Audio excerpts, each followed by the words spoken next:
So buyer behavior, is anybody struggling with customers that are coming in right now and wanting to know what our best price is? So on the one hand, excuse me, pardon me.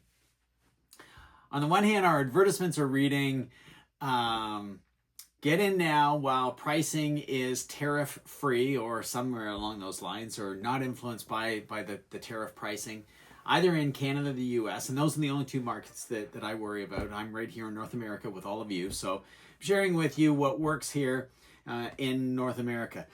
Excuse me, pardon me. So what is it that consumers don't get? We know that when I sent out this email to all of you and I thought, okay, I'm getting a lot of these coaching calls in the manifesto with people who are struggling with the customers that want to know what our best price is, want to negotiate the best possible price before the tariffs significantly influence the price of vehicles. And that's coming, unquestionably. There's no way around it now. The summertime, we will really feel it. It's going to be not a massive price increase like what we saw in, like I'm talking 20%, like what we saw happen 2021 and 2022. But keep in mind, the price of vehicles went up by 42% in those two combined years. There has been some discounting that's gone along now, but it hasn't corrected itself anywhere to where it was previously. And now we're faced with another one again, another price increase again, that starts to catch up with the consumer. Unless our salaries and our income keeps pace with it, then at some point consumers will just not find it affordable and just decide to hang on to the vehicle that they're currently driving. You know, we've been so accustomed to in the past, I'm going to go so far as decade, like from 2015, we've been setting records in terms of volume and sales, and things have been going really, really well.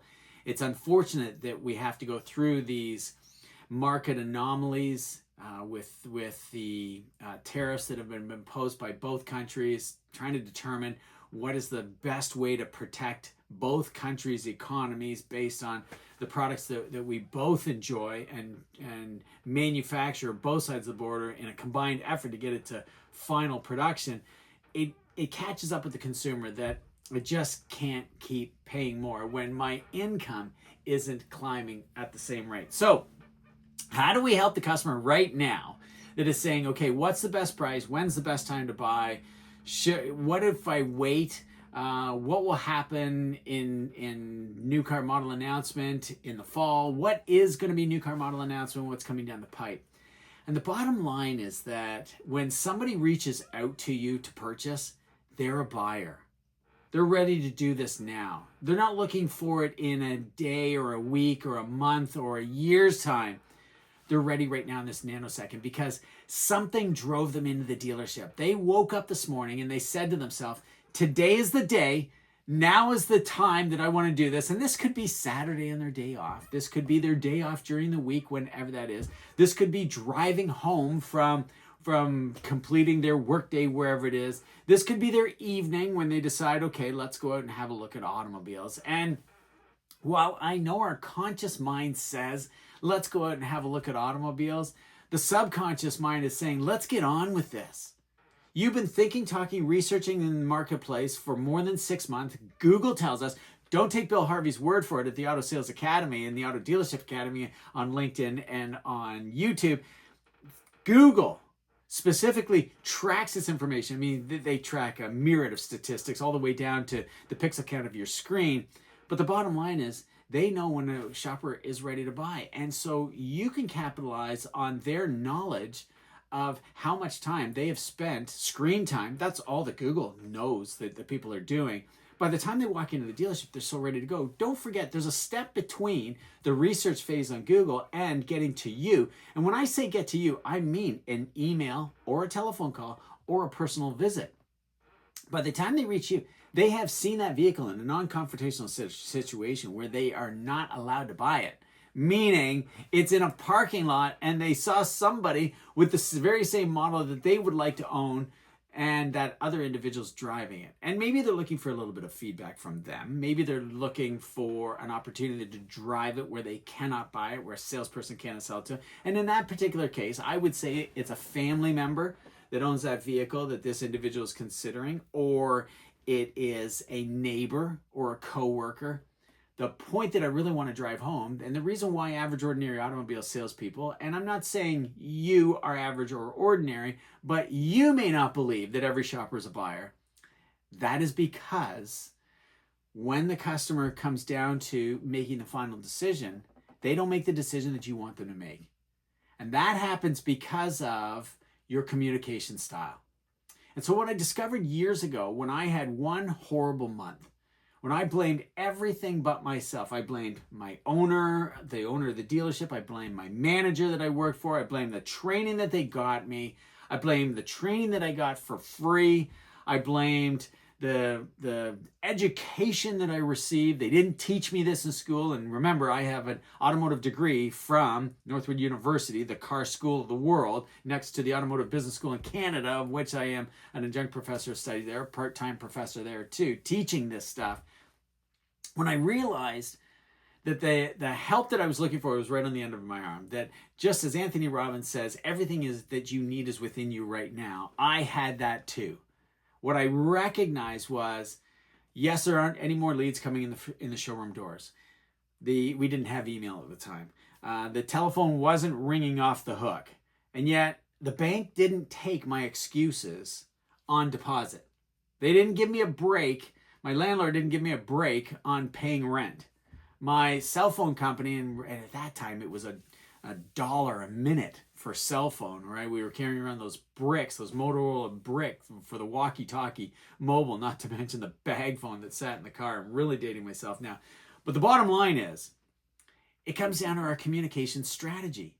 And remember what a strategy is. Strategy is a perfect alignment of tactics. So when you recognize that the cadence at which we speak determines whether you like or dislike that person that you are interacting with, then they feel the exact same way about you.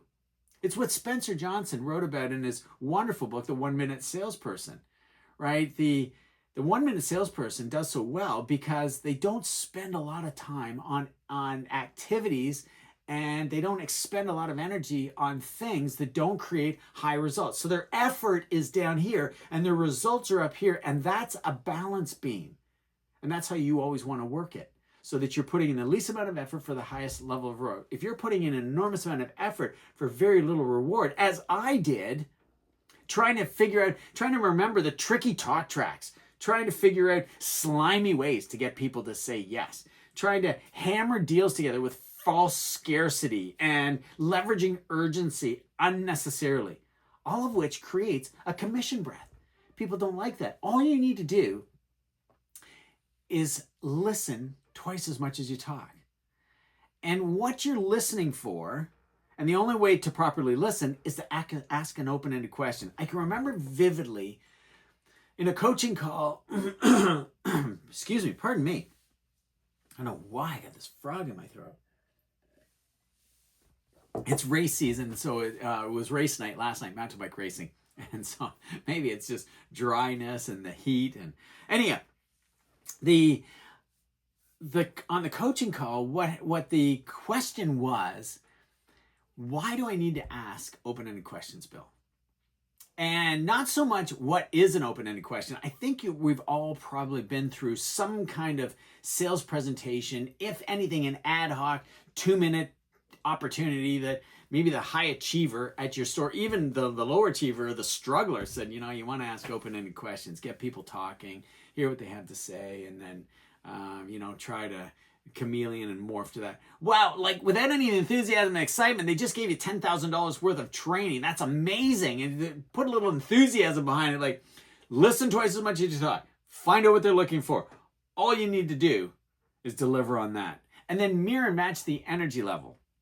So what I discovered eons ago, diving deep into, okay, what is the psychology of biology? How do people make decisions? Then how do people make decisions to buy something? Then how do people make decisions to buy really big ticket items like automobiles?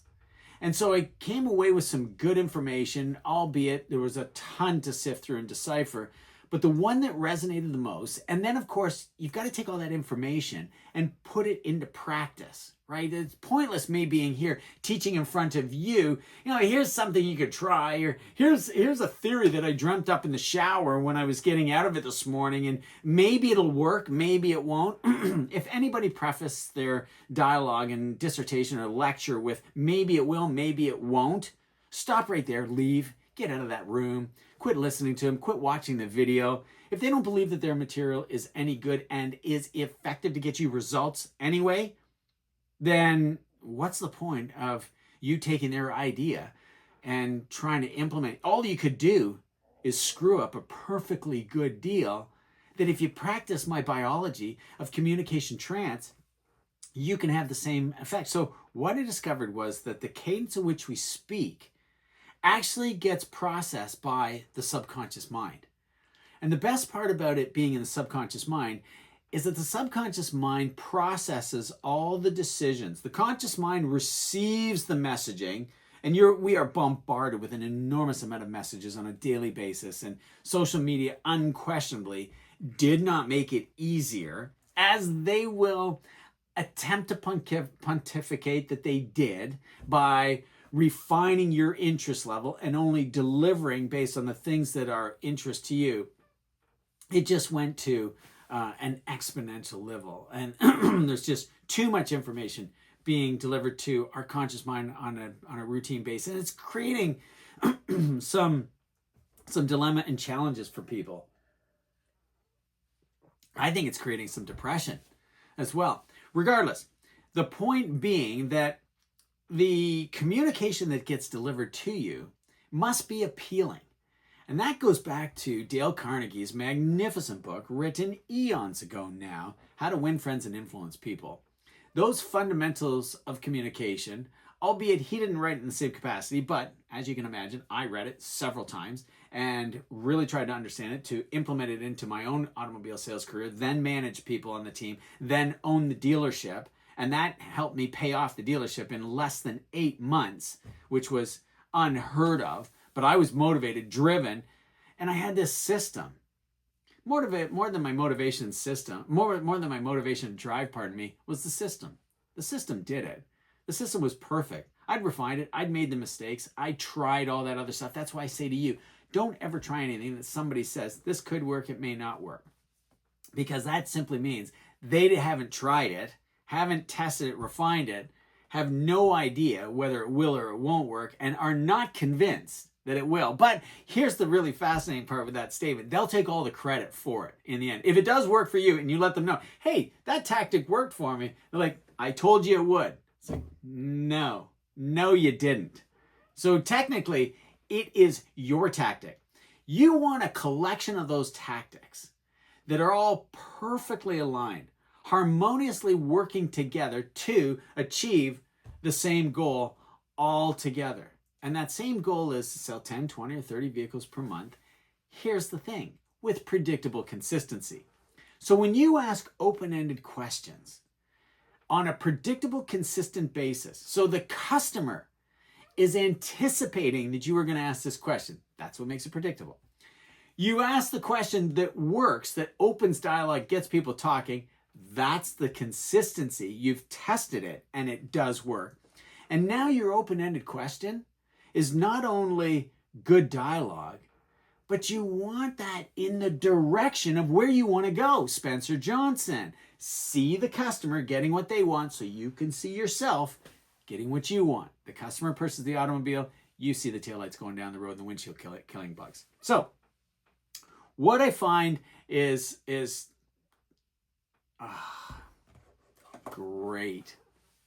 So what I find typically happens, and challenging for average, ordinary automobile salespeople, especially salespeople that are struggling, is, and what happened is the lights flickered for a second, so I thought we had a power failure. What happens is that we don't ask good open-ended questions. We ask open-ended questions that we don't know the answer to. And second of all, when we get the information from them, we don't actually try to figure out the information that was delivered and how we can use it. And what I mean by that, I don't want to speak in hyperbole. I don't want to speak, kind of like, sort of, it might be, I'm going to give you the tactics so that you can go out and you can make this work. And if you want to know more about it, I go into great detail in the manifesto, our 3 phases and 9 steps, our one system of 3 phases and 9 steps. The only system that you'll ever need to be able to sell 30 cars a month with predictable consistency. Happy to show you the podcasts of Glenn and my buddy Joe at Mercedes-Benz, those 2 guys are 7-figure earners. They're continuing to do that to this day, even after the inventory shortage, and Joe did it long before the inventory shortage. He's the AMG guy. You can see what they have said through our teachings and trainings and the theories and the methodologies that I've studied and created, that when we set up our deal with proper communication, we can have the outcome that we're looking for. Because what the customer is so desperately in search of, other than a good deal, is a salesperson they know, knows the product, knows the offers, knows the deal, can save them some money, and that they will like that individual. By that individual being that knowledgeable, they can like them unquestionably, absolutely. When you've got the know, like, and trust, when you've got the know and like, you've earned the trust. You're well on your way to having a customer for life. And really, that's how the high achievers in any business, any organization really achieve what they're looking for. I want to make sure I still got an internet connection. I do, thankfully. Got another 15 minutes to go here. So what happens with your open-ended question in the direction of where you want it to be, don't ever ask somebody how they're doing when they walk into the dealership. So keep in mind where these tactics that I'm sharing with you are going to be. These are top of the funnel, your sales funnel. This is not your pipeline. Remember, the pipeline is another step that I will cover. That's your customers coming in. That's the mistake of average ordinary automobile trainers, that they assume you've got this magnificent pipeline. I'm not assuming that you have a pipeline flowing into your funnel. I'm just saying the activity related to the sale, the things that you can do right now, what you're asking me to do. Give me the tactics, give me the tools that I can go out and implement right now, and maybe I'll consider buying your program, Bill. This is what it's all about. When you figure out the communication cadence, the speed at which people talk, and you mirror and match that. If they're a slow speaker, you speak slowly. If they're a fast speaker, you speak quickly. It's as simple as that. This will give you an opportunity to win over at least 50% of the population. It goes a little bit deeper than that. We also determine whether this individual sees the positive side of things, like the glass is half full, or this customer sees purchasing an automobile as the glass is half empty. That'll narrow it down. We don't have enough time for that. Happy to share those details with you. Book a call with me. I'll tell you exactly how to get into 25% of the population by figuring out what our matrix is.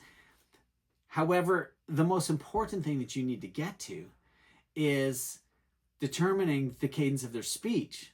So your open-ended question, and this is the frustration that I had with asking open-ended questions. The teacher, the trainer would say, ask open-ended questions, then leave it at that, and then walk away. And I'm thinking, well, why? Well, I don't understand. I get it. I understand the technology. I know the theory of open-ended questions. I certainly know how to ask a question to get people talking, but why? And other than the fact that they want to buy a car, truck, van, or SUV, I understand that, of black, white, blue with Blue Cruise and driver safety plus and remote vehicle start and heated steering wheel. I get all that, but again, why don't I just say, let's go out to the cars and you have a look at all of the ones and pick the one that you like the best based on color and features, and then I'll tell you how much it'll be, and we'll put you in the business office and you can see how quickly you can get it based on your credit application and the service department's commitment to other customers. So that's as simple as it is, but that's the mechanical simplicity of selling automobiles. The complicated part of selling automobiles is winning those customers over, earning that know, like, and trust badge of honor. And that really comes down to how we carry ourselves, how we see the glass half full. You get a customer who sees the glass half empty, and you want to teach them that it's actually half full, and all the optimism and positivity that surrounds that. All you're doing is mismatching with them. And that's pushing them away, not attracting them and magnetizing them to you. That's your attractive character. Your attractive character comes out when you match the cadence of their speech. And you can't match the cadence of their speech if you don't ask a decent open-ended question. So I don't know how you greet customers right now, but there's only one reason for the customer to be in your showroom. There's only one reason for the customer to be calling you on the phone at your dealership, and that is for the brand that you sell. And quite frankly, even though you can't read into the cadence of someone's communication through email, you can extrapolate from the level of detail, reading between the lines, of their email, whether they are a fast-speaking person or they're very conscientious. So if they're very conscientious, there's probably going to be a lot of thought put into the email. It's crafted very well. It's written perfectly. ChatGPT and Gemini can certainly make that easier for us by running it through. But at the end of the day, you'll see whether it is AI related because it's going to have the emojis that go along with it, which makes it colorful. I'm not beating it up for that. You know I use it. You'll see it in my emails to you and my social posts, having those in there because I do capitalize on perfect poetic prose and rhythm in the dialogue, leveraging ChatGPT. I think I'm pretty good at it, but it does improve it for me. And then I select those various authors to make it more entertaining for me because I want the communication to be perfect. You can get that as well from customers who are very precise and exacting. You can also read it in those that aren't. You can see it in spelling mistakes. You can see it in grammatical errors. You can see it in punctuation errors as well. And so now this should tell you what kind of a customer, with respect to communication, you've got in order for you to ask the open-ended question to give you the cadence at which they speak. That's what you're looking for. That's what I believe average ordinary automobile trainers, in fact, average ordinary teachers, including the professors that you had through a university, didn't teach so well. Didn't even really know why they were asking open-ended questions, but they went ahead and told you to do so, so you should, and that's perfectly fine. I don't see anything wrong with doing so, but I shouldn't say I don't see anything wrong with it. I'm going to contradict myself right there. That's ridiculous. I don't believe that average ordinary teachers and trainers know why they're suggesting to you to ask open-ended questions, other than the superficial, low-hanging fruit answer, like right down at the bottom of the tree, where a groundhog can reach up and start nibbling at that apple or that pear, that delicious fruit. I believe that the answer to the open-ended question is just to get people talking. And if you don't know why, if we don't think of why, what, and how, so we've figured out the how to get them talking. We figured out why we want to get them talking because it gets them talking. We're going to find out more information about what they're looking for in order to purchase an automobile. The what, how we go about the what, I think is the part that frustrates consumers. And they don't see asking open-ended questions, interviewing, the greeting process, even the walk around and the demonstration for that matter. They don't see that as a value add in your selling style, which is your funnel, and those are the activities that lead to the sale, right? You go through each one of those activities, which funnels it down. You're going to greet a lot of customers, but not a lot of customers are going to go for a walk around and a demonstration drive, which is deeper in the funnel, right? And when you can take everybody through those activities, funneling down to the bottom so it drips out as a sale, what you'll find is that with predictable consistency, you can sell 10, 20, and 30 vehicles per month. That all starts with your greeting. And I believe that average ordinary automobile sales people have been taught incorrectly how to greet customers. And I'm really going to go out on a limb and maybe offend some of you, and especially dealers and managers. If any of you are a dealer or manager in this group and you're listening to me right now, you may not like this, but the greeting of "you're at my dealership, my name is," the full name, first and last name, and the department that I work in, standing in the showroom or out on the lot, is useless. And that's because the customer knows where they are, don't they? They woke up this morning, decided today's a good day to buy an automobile. Where am I going to go for the brand that I like? And if they didn't know, I'm absolutely certain they could dive into their phone. They could ask AI to look it up for them and then give them directions, and it would drive them there exactly, or they've already done a search online. My guess is Google did an excellent job when they were searching for product by suggesting the closest dealership that has that product. My guess is they clicked on some product. My next guess is that their microphone was listening to their phone when they were talking to the person who's going to support their decision and started pushing ads through their social content based on that conversation they had of the interest that they would like to go with. And of course, those ads are typically geofenced, so they're probably coming from the closest dealership within that brand.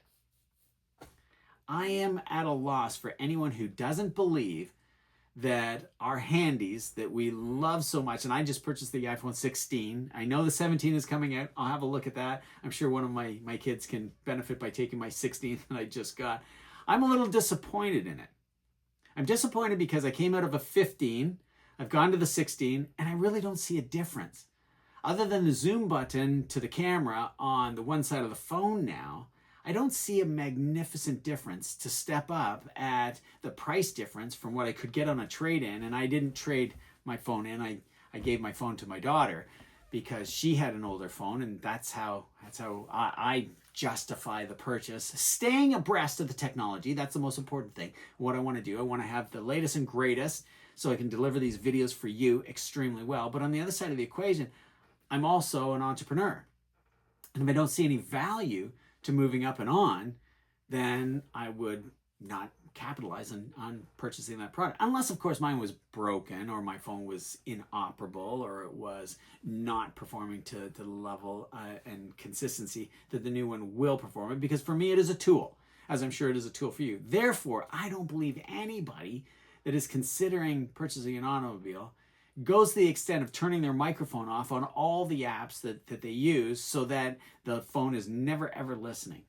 Keep in mind, Big Brother is always there and always listening. So us knowing that can capitalize on it when we recognize the journey that the buyer has taken in order to arrive at here, that they've thought about it, talked about it, researched the marketplace, touch and feel in a non-confrontational situation. Now they're coming in to buy. And that's the reason why I say every shopper is a buyer.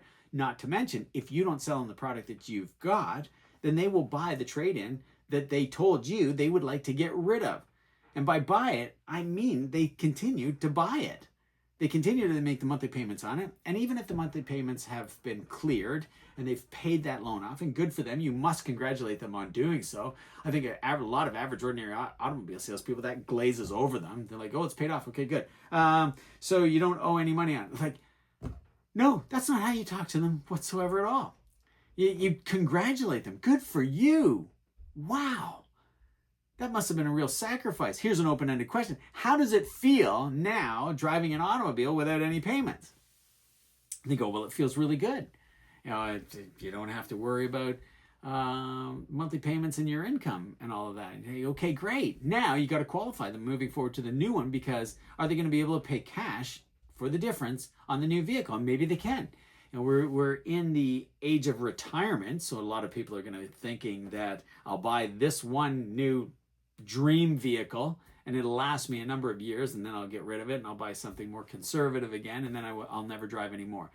Well, on the other side of the equation, we've got a lot of people that are inheriting their aging parents and grandparents' retirement or legacy. And therefore, as a retirement, they now have the cash to be able to make up the difference or to be able to pay all of it in cash, which is great. But if you don't ask, you'll never know, which could make your sales presentation really easy. Not to mention, if you ask that question and said, let me show you how easy it is to be able to take delivery of the vehicle today, tomorrow, or by the weekend, since you're paying cash anyhow, I'll go out to the service department and see if they can have it ready for this afternoon, or would tomorrow be better for you, or were you planning on picking it up on Saturday? If we give them choices, they feel like they're in control. You've heard me say that before.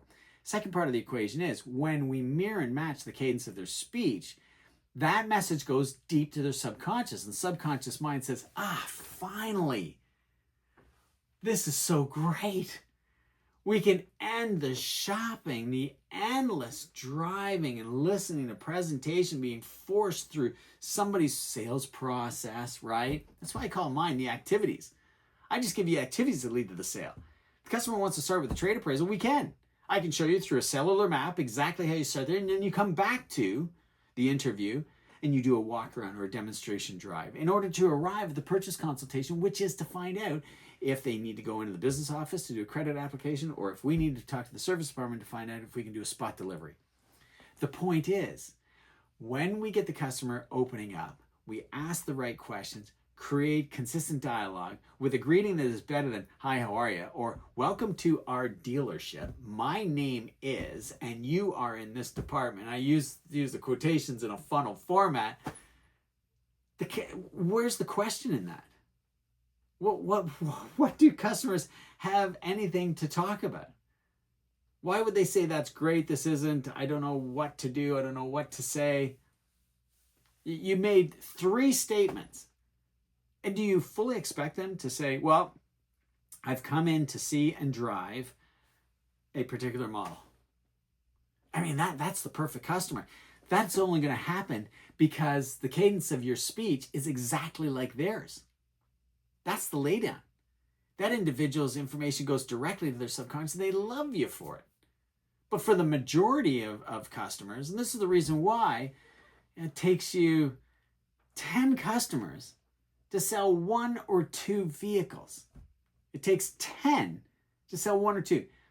If you are struggling right now, if you've been on the showroom floor, if you've been in your dealership for 6 months or more, and you're struggling to believe that every shopper is a buyer. In fact, let's call it what it is. You don't believe that every shopper is a buyer. If you feel like you're alone, like everyone around you, you're competing with colleagues as opposed to being a part of the team and really working on the team. If you feel like there's eyeballs watching you all the time, every move you make, every customer you go out to, every offer you present to the desk, every time a customer walks away, head down, angry, storming out, if you believe that everybody's watching you and seeing that and criticizing you or worse, ridiculing you for that, and you just don't believe you're getting the support that you desperately want and need, reach out to me. I'll put a link below in the comments and just book a call. Click on the link. It's left click of a mouse, pick a date, pick a time, and let's talk. Because this really can be your dream job. Just by changing the dialogue, just by changing your open-ended questions, just by changing and recognizing the cadence of speech, this is how you can mirror and match customers to change everything, to sell 10 cars with predictable consistency this month. It's going to be a bit of a challenge with 6 days to go before the month end, but it's possible. If you move to a 1 in 5 closing, a 1 in 2 closing ratio, you only need to speak to 20 people to sell 10 cars. Trucks, vans, SUV, combination of whatever, pickup trucks. It's no trouble at all. The bottom line is that think about with the information that you have so far, in order for you to sell with predictable consistency, earn a 6-figure income, doing things that customers like, and it's really not probably changing a whole lot of what you do, that's the transformation that I can help you with. And I really hope you got a lot out of this video today, because next week we're going to be talking about the activities that lead to the sale, and that's the funnel process, and really bringing people through. That's how you sell 1 and 2, like Jen Schurters and Kelly and Tristan and Rebecca and Liam, all of which these people are high achievers that came to us struggling. Didn't believe that every shopper was a buyer. Didn't believe they were getting the support they desperately need. They were competing with colleagues. They were not part of a team. They just hadn't got the support. And then, I showed them through our 1 system of 3 phases and 9 steps, and the actions through the cheat sheets and the frameworks and the downloads and the email templates, how quickly and easily all of it can change to start living and working their dream job earning an above average income, getting to the six-figure income with predictable consistency, not just once, but consistently, it is so doable. Anyhow, I thought I'd cast it out there. If you're struggling, stop. If you're new, join us. If you're a rising star, all the power to you. If you're a high achiever and you've gone through the struggle and you don't believe you're at predictable consistency, reach out. There's going to be a link below. My name is Bill Harvey with the Auto Dealership Academy on YouTube and here on LinkedIn, and the Auto Sales Academy on Facebook, here in the private members group. You know, if you really want to sell 10 cars, just 10 vehicles per month, every single month, all the time, reach out to me. If you're at 10, 12, 13, 15, and you want to break 20, and you just think 20 is unbelievable, Bill, I don't know what more I can do. I don't know who I can call. I don't know what advertising that I can do. Call me. I'll tell you exactly. I'll tell you exactly how to set up a Facebook ad account. I'll show you online. I'll share the screen. It's simple and easy to do. We'll get a pixel. I'll suggest ads for you. I'll give you a couple of my ads, a couple of the ones that we've experimented with in the past and had success. Happy to do that for you in order to show you what the system can do for you. And so if you need that proof, reach out to me. It's no trouble at all. If on the other side of the equation, you're having a great year and everything's flying along and you're getting enough out of these sessions, thanks so much. I'm honored to have you in the group and with us. We've had a lot of new people join the manifesto, join the Auto Sales Academy private members group. And we've had even more join, 14 new people in this morning's session alone that are individuals just like you, trying to do better and figure out the secret to success.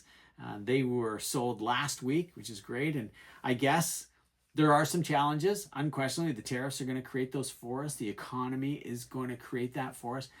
I'll leave this much with you before we move on to the activities that lead to the sale, which will happen next Thursday, the 3rd of July. I can't believe I'm saying that already. This is the end of the second quarter of the year. So if you are not at 10 vehicles on average per month to sell 120 this year, you don't want to come looking for my help, come knocking on my door, asking me how much it is and what's the payment plan. You don't want to be doing that in the fourth quarter of this year. That's October, November, and December. And I'll take it. I don't mind at all. We'll get you to 10 vehicles per month. It's going to feel really hard and tough because there's not a lot of organic traffic that is coming into the dealership. You will have to rely on a paid strategy, or you're going to have to rely on those unintentional buyers to really fill your pipeline. Right now, we've got a whole lot of intentional shoppers that are responding to advertisements, and it's just typical of Q2 and going into Q3. Now, Q3 is really great. You can experiment with a lot of these tactics, see the ones that really work for you. They all work, but some work better for individuals, and you can't use all of them, obviously, but they're at your fingertips for the rest of your life when you join the manifesto. It's a one-time purchase that lasts you the rest of your life. It's not a one-time program that could last you a lifetime. It's one-time purchase for lifetime coaching, lifetime classes, weekly classes, lifetime access to the online on-demand, which gets updated on a regular basis all the time. So give some thought to that. I would suggest you book a call with me. If you like the sound of what I hear, what you've heard, and like the sound of what I'm saying, and you've watched some of the other videos, then book a call. 15 minutes could change your life. It's absolutely free. I won't try to sell you anything, especially if you tell me, don't try to sell me anything. I just want you to answer me this one question. I'm happy to do that for it. Or if you want to know more about the manifesto, you specifically want to know what we teach, what our guarantee is all about, how you can capitalize both on the guarantee and the results that it'll make, book a call. It's as simple as that. Have a fantastic day, terrific end to the month, an amazing holiday weekend for everybody in Canada with Canada Day coming up next week. And I will look forward to seeing you next week, same great time, same great place, same day, the 3rd of July for the activities that lead to a sale. We'll talk to you again real soon. Bye-bye for now.